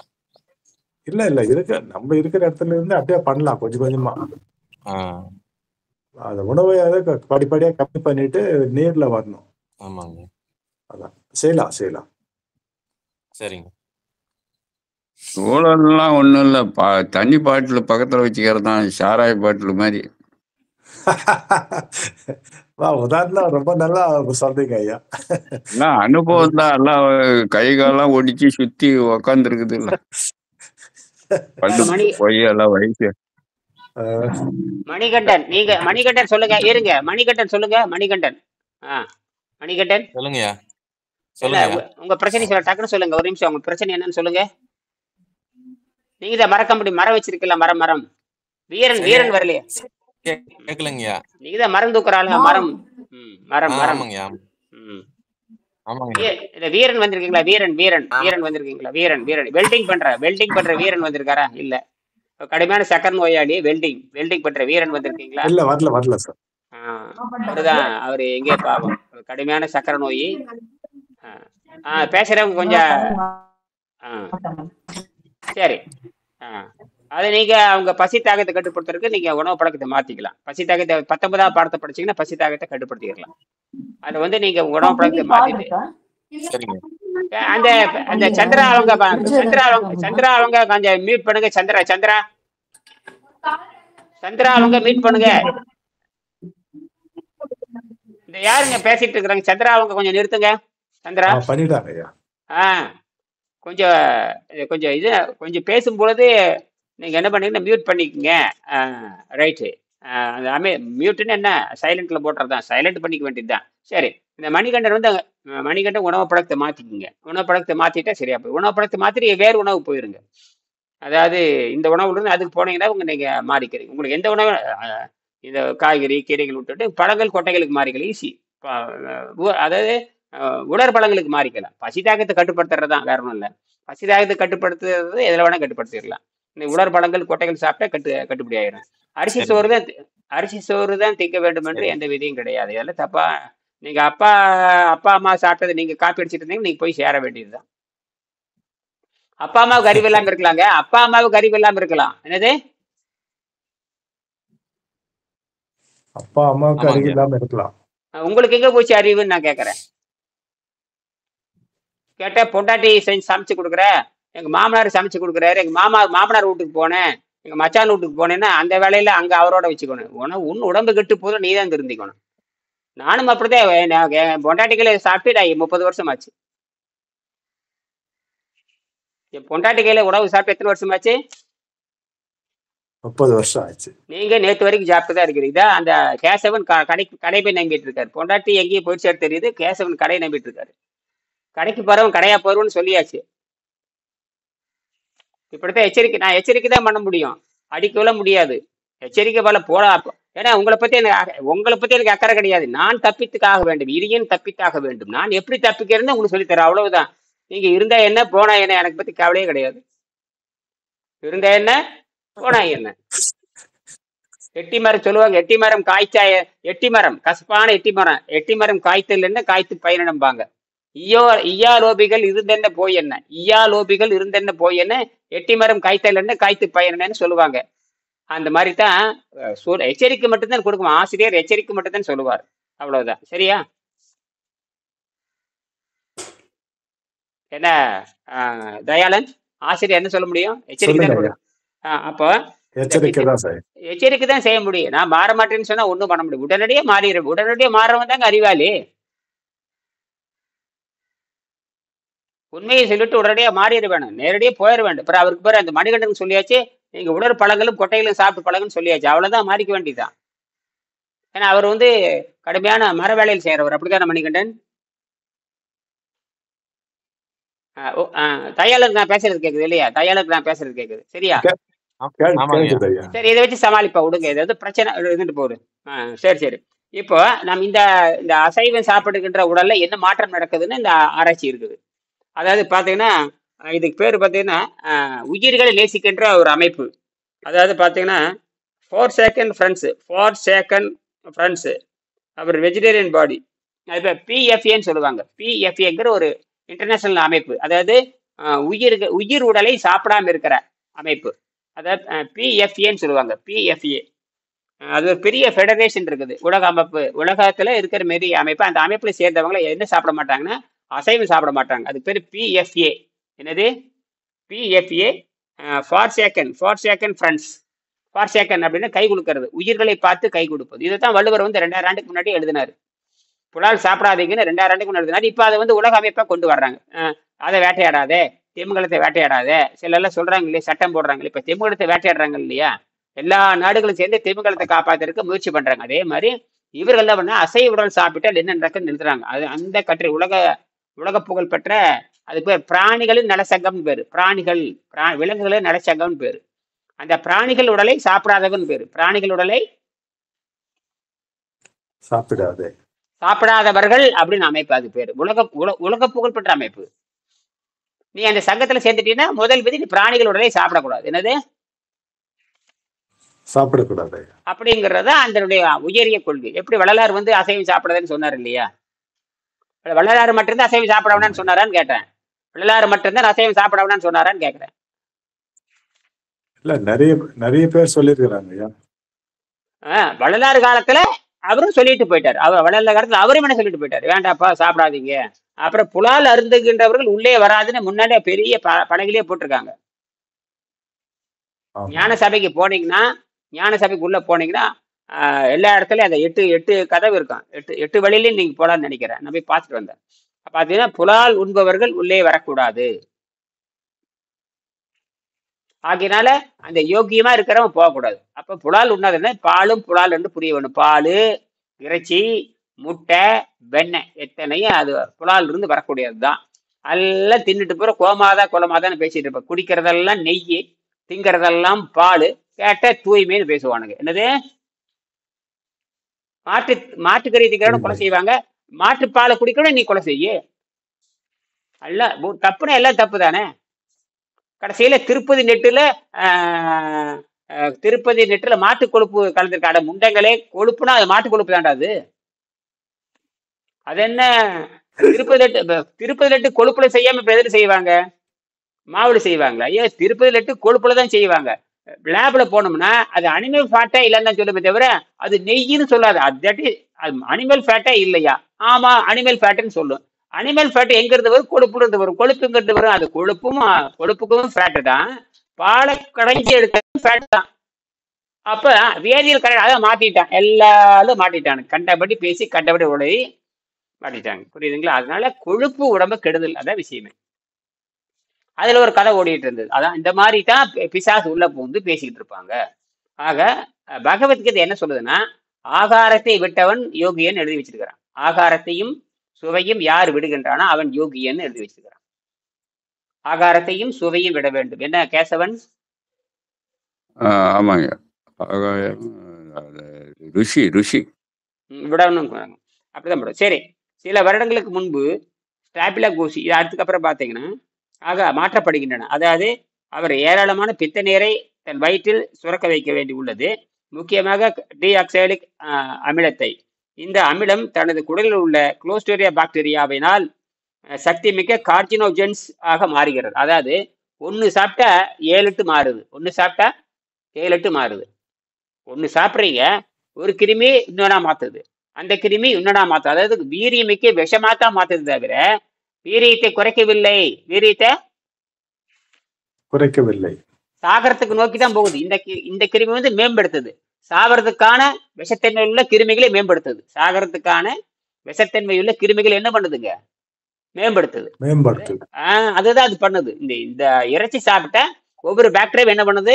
ஓ, இறைச்சி வந்துருச்சா, சரி நம்ம வேலை என்ன, நமக்கான வேலை வந்துருச்சா, சரி சாப்பிட்டோம்னா அதன் வேலை என்ன? அது விஷத்தை உற்பத்தி பண்ற வேலை தான். இன்னொரு கிருமி என்ன பண்ணு? நம்ம வேலை என்ன? விஷத்தை குறைக்கிற வேலை தான். என்னது?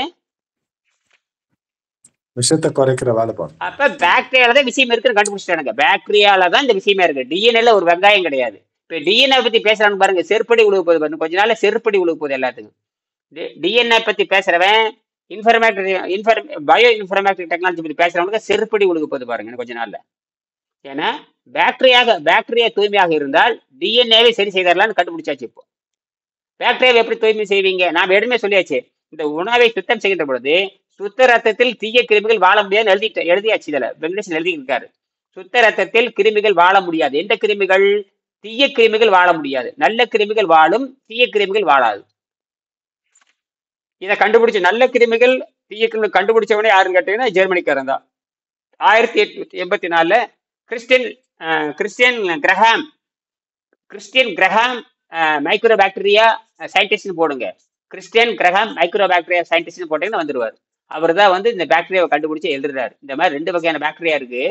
இந்த பாக்டீரியா வந்து ஒன்று வந்து பாசிட்டிவ் பாக்டீரியா, ஒன்று நெகட்டிவ் பாக்டீரியா. இதை நீங்க டெஸ்ட் பண்ணாம உடம்பை கண்டுபிடிக்க முடியாதுன்னு சொல்லுவாங்க. இன்னைக்கு உலக புகழ்பெற்ற ஆராய்ச்சி. இதை எந்த லேப்ல போனாலும் கிறிஸ்டியன் கிரஹாம் அப்புறம் என்னமோ கிறிஸ்டியன் கிரஹாம் ஸ்டெய்னர்னு சொல்லுவாங்க. அந்த ஸ்டெய்னர் கிரஹாம் பாக்டீரியா டெஸ்ட்னு சொல்லுவாங்க. ஆக இந்த கிறிஸ்டியன் கிரஹாம் தான் கண்டுபிடிச்சாரு. அந்த கிரஹாம் என்ன சொல்றாருன்னு கேட்டீங்கன்னா, இந்த பிரச்சனை காரணமே உள்ள இருக்கிற வயிற்றுல இருக்கிற bacteria, good bacteria, bad bacteria. Good பாக்டீரியான்னு பிரிச்சாரு, பேட் பாக்டீரியான்னு பிரிச்சாரு.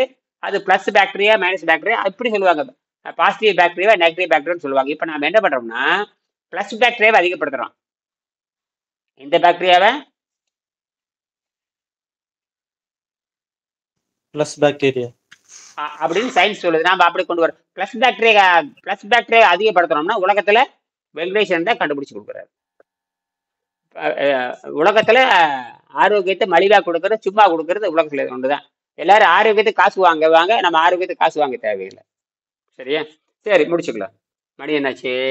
நெருங்கிட்டு இருக்கு. 6:50 போயிடுச்சு.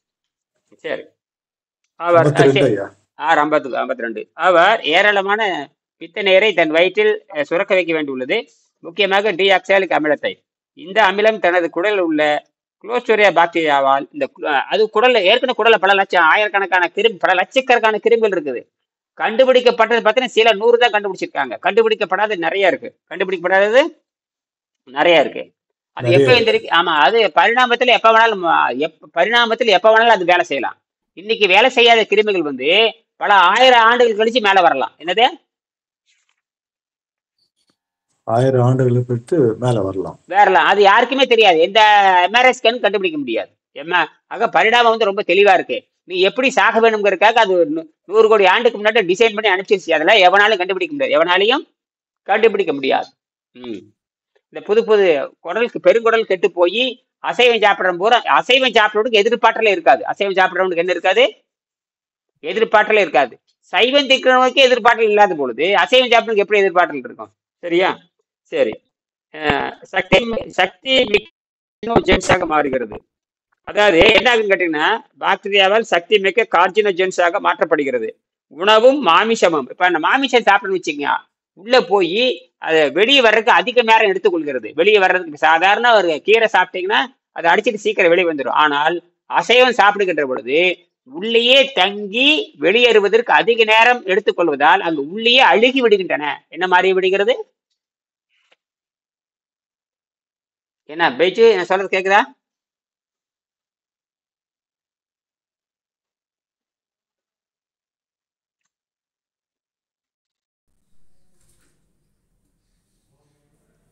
சரி,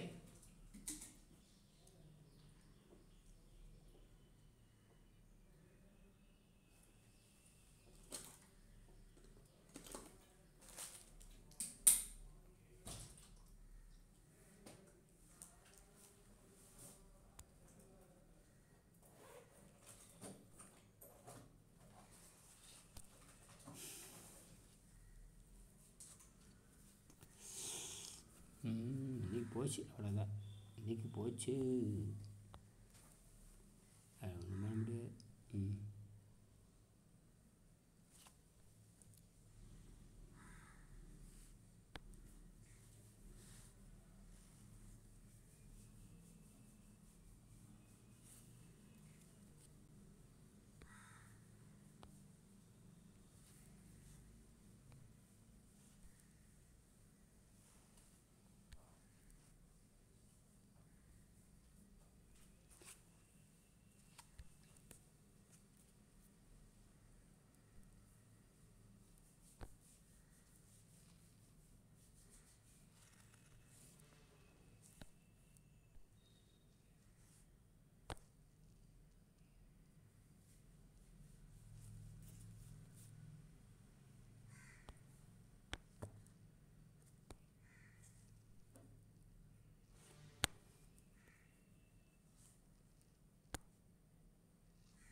ஏன் இதுக்கு மாற்றி விடு, நான் நெட்டில் மாற்றிக்கலாம். இங்கே நான் நெட்டில் போடுறேன்.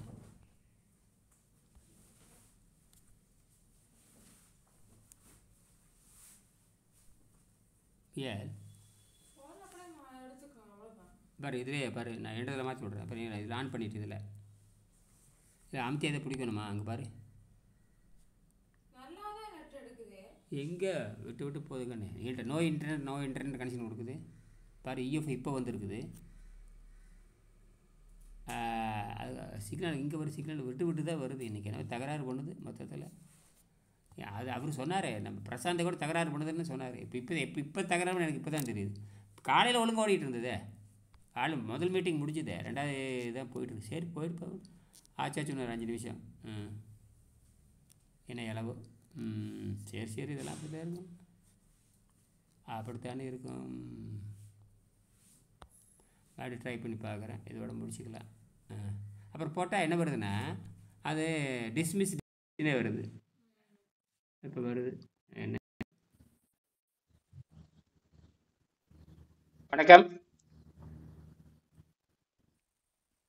கேட்குதா? கொஞ்சம் கேட்குது. இப்போ கேக்குது. சரி முடிச்சுக்கலாம் ஐயா, ஒரு 2 நிமிஷம் மிஸ்ஸுக்குள்ள நேரமாச்சு, முடிச்சுக்கலாம். இன்னைக்கு கொஞ்சம் தகராறு தான் பண்ணுது, பரவாயில்ல இருக்கட்டும். அப்போ பண்ணிக்கிட்டே இருக்கு. சால்மோனசிஸ் பாக்டீரியா தீர்ப்பதற்கு கடினமான நோயாக மாறிவிடுகிறது. பிராணிகளுக்கு தொடர்ந்து மருந்துகளை கொடுப்பதனால் அவைகளின் மருந்துகளை எதிர்க்கக்கூடிய சால்மோனா பாக்டீரியா உற்பத்தி ஆகுது. அதாவது அந்த மாதிரி கிருமிகளுக்கு வந்து மருந்து கொடுப்பாங்க. மருந்து கொடுக்குறப்ப என்ன கேட்டீங்கன்னா, அந்த நோய்க்கு ஒரு பிராணிகளுக்கு உடம்பு கெட்டு போச்சுன்னா அந்த சால்மோனசிஸ் பாக்டீரியா இந்த மாதிரி வைரஸ் உள்ள கொடுப்பாங்க. கடைசியில் என்னன்னு கேட்டிங்கன்னா, அந்த வைரஸவே எதிர்த்து போற அளவுக்கு இந்த பிராணிகளோட உடம்பு மாறிடுது. அப்ப அந்த நோயில தான் சாக வேணும். எது பிஜி புரிஞ்சிருச்சா? அந்த பாக்டீரியானாலதான் சாவே நமக்கு அந்த பாக்டீரியா உற்பத்தி ஏன்னா ஆரம்பத்துல கட்டுப்படுற மாதிரி இருக்கும், ஆரம்பத்துல கட்டுப்பாடு மாதிரி இருந்து அந்த பாக்டீரியாவை எதிர்க்கிற அளவுக்கு உடம்பு மாறிக்குது. அப்ப அந்த பாக்டீரியா என்ன பண்ண, அந்த பாக்டீரியா கொல்லுவதற்கு போட்ட ஊசி வேலை செய்யாது.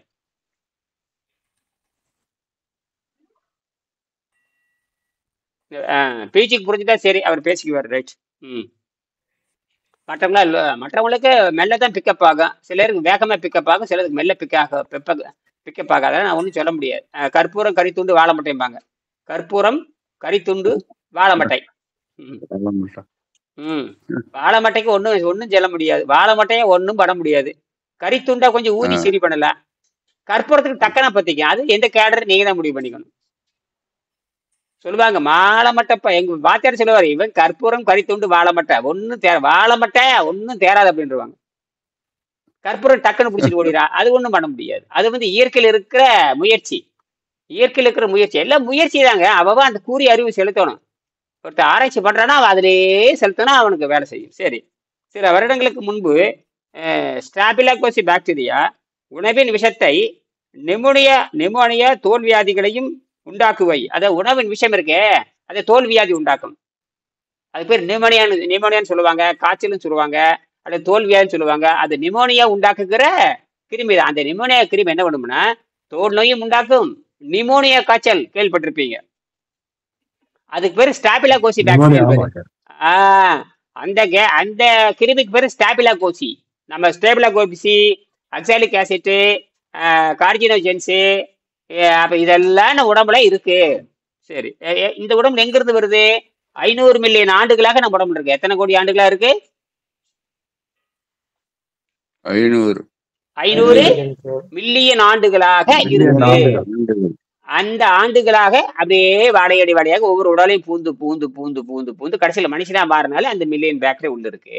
இப்பதான் கண்டுபிடிச்சானுங்க. 2024 தான் அதை கண்டுபிடிச்சானுங்க. மண்புழு ஆராய்ச்சி பண்ணி கண்டுபிடிச்சானுங்க. இப்போ 2024 நோபல் பரிசு வாங்கினாங்க. அதுக்காக நோபல் பரிசு வாங்கினாங்க. என்ன வாங்கினாங்க?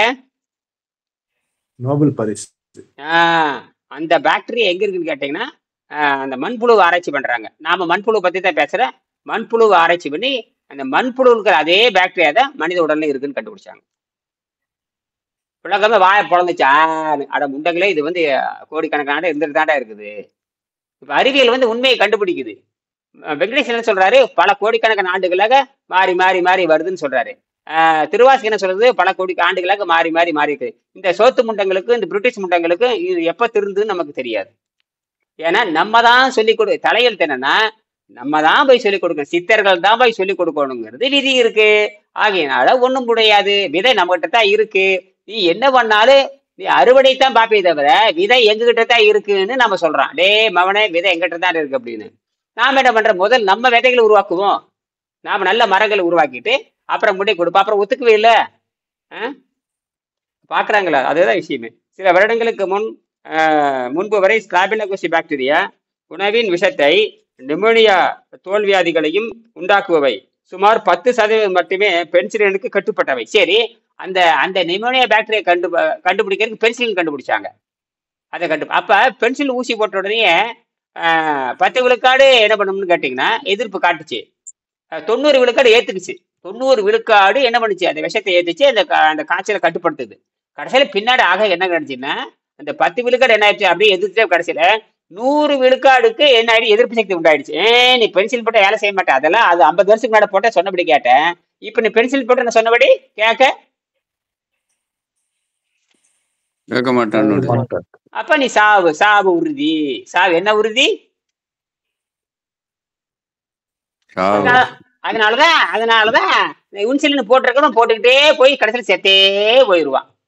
பார்த்தா 1 டோஸ் போடுவான், அப்புறம் 2 டோஸ் போடுவான், அப்புறம் 3 டோஸ் போடுவான், அப்புறம் போட்டுக்கிட்டே இருக்க வேண்டியதே, செத்துட்டே இருக்க வேண்டியதுதான். அப்ப எதிர்பார்த்தல் போயிடுச்சுன்னு அர்த்தம். என்னது? எதிர்பார்த்தல் போயிடுச்சு. நம் எல்லோருக்கும் நம்முடைய பூமி திருத்தப்பட வேண்டும்.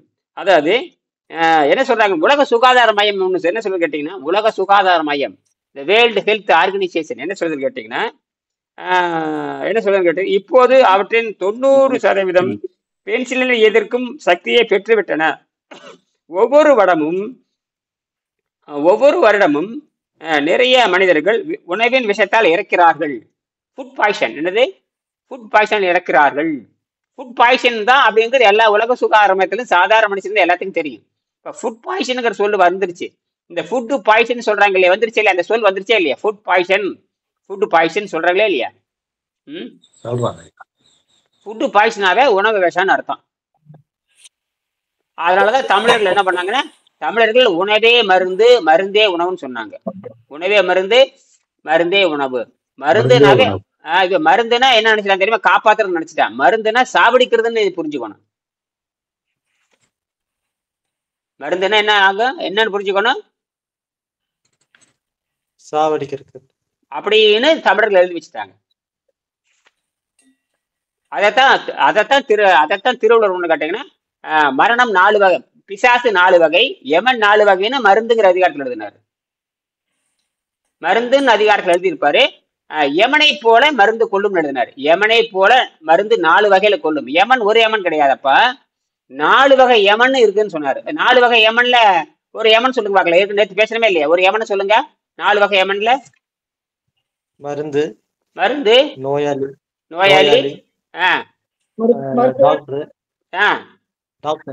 டாக்டர், சரி, மருந்தே சாப்பிடுறவர். இந்த 4 வகையில செத்து போயிருவிடன்னு எழுதி வச்சிருக்காரு. இவன் என்ன பண்ணிட்டா, இந்த பரிமேலகர் உரை இருக்கான் பாருங்க, இந்த பரிமேலகர் அந்த முண்டம் 1000 வருஷம் எழுதுற முண்டம் மருந்துக்கு 4 சிறப்பு இருக்குன்னு எழுதிட்டான். அந்த முண்டம் எந்த முண்டம்? பரிமையில் எழுதுற முண்டம், தமிழ் முண்டம், தமிழை தப்பா எழுதுற முண்டம். அட அறுவட்ட முண்டம், குருட்டு முண்டமே எழுதி வச்சிருக்கான். அந்த முண்டம் வாத்தியார் முண்டம் பண்ண தப்புக்கு நான் மாட்டிக்கிட்டேன். எங்க வாத்தியாரு குருடுன்னு அப்படிதான் தெரியுது. அடவக்கல் குருட்டுக்காரன் போய் கண்ணொலி கேட்ட, கண்ணே குருடு, அவன் எப்படி கண்ணொலி கொடுப்பான், அறுவை சிகிச்சை எப்படி பண்ணுவான்? அப்ப குருட்டு முண்டத்தை நான் பாடம் படிச்சுட்டு இருக்கிறேன். இப்ப திருமணம் சொல்ல சரியா போச்சு. குருடங்கிட்ட போனே நீ குருடாயிருவேன். திருமணம் அப்படியே சொல்லுவாரு, குருடும் குருட்டாட்டம் ஆடி குடியில் விழுந்து நாசமா போச்சுன்னு எழுதுவாரு. அப்ப நான் யார்கிட்ட போறேன்? குருட்டு முண்டத்தை போறேன். குருட்டு முண்டத்தை போனங்காட்டி நோயை தீர்க்க முடியாது. தமிழ் படிச்சுட்டு எனக்கு நோய் தீரலைன்னா அப்புறம் என்ன வெங்காயத்துக்கு நான் தமிழ் படிக்கணும்? நான் தமிழ் படித்து என் பசியை காப்பாற்ற முடியல. நான் படிக்கிறதெல்லாம் தமிழ் 100 மார்க் வாங்கிட்டு கடைசியில போய் தமிழே தெரியாத வெள்ளைக்கார முண்டாயிட்டு வைத்தியம் பார்த்து அவன் கொண்டுதான் போடுவான். அவன் தெளிவா சொல்றான், நோய் வந்தா சாவேன்னு எழுதிட்டான். நோய்க்கு மருந்தே கிடையாது அவன் எழுதிட்டான். நோய்க்கு மருந்தே கிடையாது. ஏன்னா அவன் தெளிவா சொல்றான். உடலை ஆராய்ச்சி பண்ணிட்டு வயிற்றுல ஜீரநீர் சுரக்கிற வரைக்கும் சாவு நிச்சயம்னு எழுதியிருக்கான். வயிற்றில் ஜீரநீர் சுரக்கிற வரைக்கும் சாவு நிச்சயம்னு அலோபதி விஞ்ஞானம் சொல்லுகிறது. என்ன விஞ்ஞானம் சொல்லுகிறது? அலோபதி விஞ்ஞானம் என்ன சொல்லுகிறது? வயிற்றில் சுரக்கிற ஜீரநீர் உற்பத்தி ஆகிற வரைக்கும் சாவை நிறுத்த முடியாதுன்னு சொல்லுது. அப்ப வயிற்றில் இருக்க ஜீரநீர் நிறுத்தி பழகிட்டா சாவில்லை. ஏங்க மரபணிலே இருக்குதுங்க. அதே கேஸ் இன்ஜினியர் படிச்சவர்தான் ஏன் புரியலையான்னு கேக்குறேன். புரியுது. என்ன புரியுது? காட்டுக்கு போறப்ப புரியுதான்னு கேக்குறேன். காட்டுக்கு போற நேரத்துல புரியுதான்னு கேக்குறேன். எல்லாத்துக்கும் அப்படித்தான். எனக்கு லேட்டா. ஆமா, எனக்கு வந்து நல்ல வேலை 40 வயசுல புரிஞ்சுது. என் பொண்ணுக்கு 19 வயசுல 16 வயசு 17 வயசுல புரிஞ்சுச்சு. அப்ப சொல்றது உண்மைதானான்னு தெரியுது. இப்பதான் புரியுது. அது அது அதாவது தெளிய வேண்டிய வயசுல தெளிய வச்சாச்சு. அது 13 வயசுல என்ற குழந்தைகளுக்கு நான் பயிற்சி கொடுத்தேன். நீங்களே சாப்பிட்டு பாருங்க. ஆமா, நல்லா இருக்கு. அப்ப அப்படி சாப்பாட்டுக்கு திரும்பிடு. உண்மை தெரிஞ்சு போச்சு. நீ இட்லி சாப்பிட்டேன்னு, தோசை சாப்பிட்டேன்னு, கெட்டு போனா இட்லி விட்டுரு. கெட்டு போனா இட்லி விட்டுறேன். Right, okay. அடி கெட்டு போகிற வரைக்கும் இட்லி சாப்பிடு. இட்லி சாப்பிடு. கெட்டு போனதுக்கு வைத்தியமா மாறிக்கோ. கெட்டு போற வரைக்கும் நீ என்னவர் நோயாளியாரு. கெட்டு போனது என்னை பாக்குறீல்ல? இந்த புத்தகத்தை பாக்கலையே. 25 வருஷம் இந்த புத்தகத்தை பார்த்துட்டே இருக்கல. என்னடா இதவே விட மாட்டேங்கிறான்னு கெட்டியா. வெளியே போனாலும் இதுதான் பேசுறான், உள்ள வந்தாலும் இதுதான் பேசுறான், தூங்க விட மாட்டேங்கிறானப்பா. என்னது,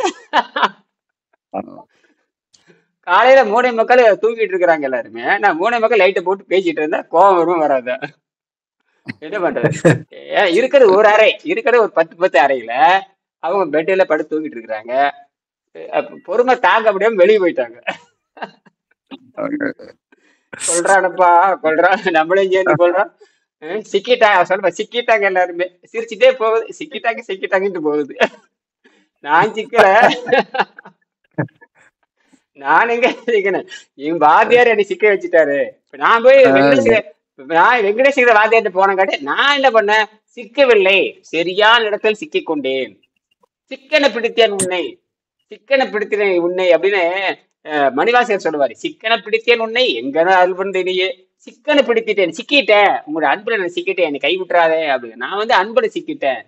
அவர் சொல்லுவாரு, சிக்கனை பிடித்தேன் உன்னை எம்பெருமானே சிவபெருமானே செல்வமே சிவபெருமானே. என்ன கெஞ்சுறாரு, கடவுளை போய் கெஞ்சுறாரு, அப்பா நீ செல்வமா இருக்கிறாய் சிவபெருமானே, கொஞ்சம் தப்பா கெப்பா பேச கோவிச்சுக்காத, செல்வமே சிவபெருமானே கொஞ்சம் கட்டியா பிடிச்சிக்கிட்டே, எனக்கு கை விட்டுறாத அப்படிங்கிறான். கெஞ்சி கஞ்சனம் பாவம்.